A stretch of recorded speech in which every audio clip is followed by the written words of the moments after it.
ये जैसे नंबर हमारे पास है, इसमें हम बस एक घटा लेते हैं, एक घटा लेंगे तो ये हमारे पास कितना हो जाएगा, तो 353 से 352 हो जाएगा। अब इनका कंप्लीमेंट लिखना होता है, जैसे 3 में क्या जोड़ें कि 9 हो जाए तो 6 हो जाएगा, इस वाले में क्या जोड़े तो आप बोलेंगे कि हमारे पास क्या जोड़ दे, तो आप बोलेंगे 4 जोड़ लीजिए, इस वाले में क्या जोड़े तो 7 जोड़ लीजिए, तो ये आपका आंसर हो जाएगा। बस इस वाले नंबर में पहले 1 घटा लेना, ये वाला पहला हिस्सा आ गया। अब इस पहले वाले में क्या जोड़े कि 9 बने तो 6 जोड़ना है, 5 वाले में क्या जोड़े तो 4 जोड़ना है, 2 वाले में क्या तो 7। तो 11 का अगर 2 डिजिट के मल्टीप्लाई करना है तो इन दोनों को बस जोड़ देते हैं बीच में, 3 हो गया, 5 हो गया, 2 हो गया, जैसे इन दोनों को जोड़ा और बीच में लिख दिया, इतना ही है। अगर 2 से ज्यादा डिजिट है तो दोनों तरफ 0 लगा लेते हैं,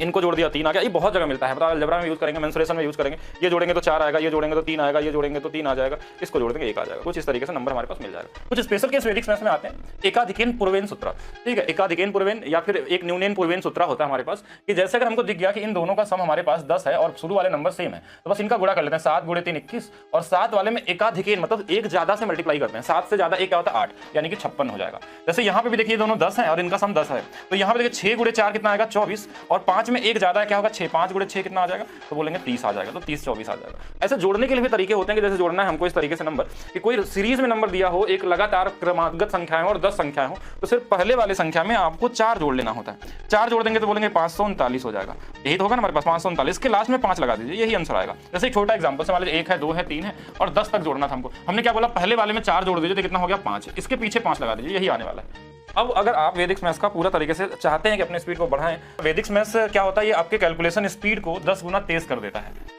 अगर आप प्रैक्टिस करते हैं तो और भी ज्यादा कर सकता है प्रैक्टिस के ऊपर। इसके अंदर में 16 सूत्रास आते हैं और 13 सब सूत्रास आते हैं। इन्हीं दोनों के यूज पे बहुत सारी चीजें वहां पे मिलती हैं, गुणा करना, भाग करना, जोड़ना हो गया, घटाना हो गया, वर्ग या घन या फिर बड़े बड़े मल्टीप्लाई या परसेंटेज में, अलजेब्रा में और मेंसुरेशन में किस तरीके से यूज किया जाता है, ये सारी चीजों के बारे में डिस्कस किया जाता है। लगभग ये 20 से लेकर 25 घंटे की क्लास होती है अप्रॉक्स, 30 घंटे भी इसके लिए सफिशिएंट होता है। अगर उस 20 घंटे को आप पढ़ के और उस पर आप प्रैक्टिस कर लेते हैं तो आपको सारे नंबर दिखने लगेंगे अपने आप। आप सोचेंगे कि एक बार पढ़ के नहीं, उसको प्रैक्टिस करना ही पड़ेगा आपको, बिना प्रैक्टिस का नहीं होगा। तो अभी हमने maths by DP sir official app पे 24 घंटे के लिए इस बैच की प्राइस को हमने 51 रुपए कर दिया, क्योंकि बहुत सारे लोगों की डिमांड थी कई दिनों से